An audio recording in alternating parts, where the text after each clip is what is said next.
Is this a fair play or JLP power grab?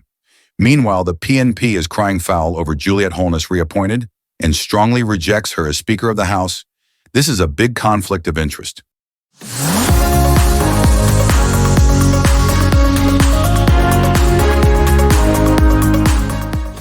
Big news out of Gordon House.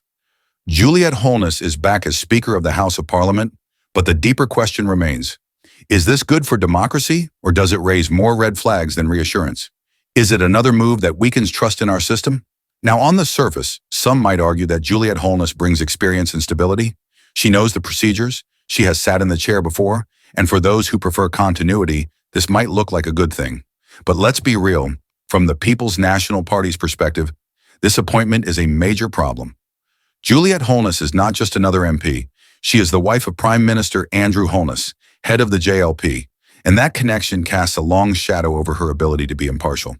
The Speaker's job is supposed to be about fairness, about keeping order and holding everyone, including the government, to account.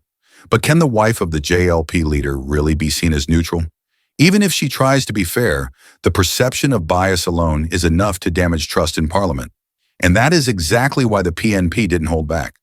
The party sent out a press release flatly rejecting Juliet Holness as Speaker. They made it clear her appointment undermines credibility, erodes transparency, and weakens public confidence in the very institution that should protect democracy. I must also say that the Speaker of the House must be above suspicion, a figure Jamaicans can trust to protect fairness in debates, to keep order without favor, and to guard against government overreach. But when the role is filled by someone with such direct ties to the ruling party, impartiality becomes questionable. Even if she acts fairly, the perception of bias is enough to weaken trust in Parliament.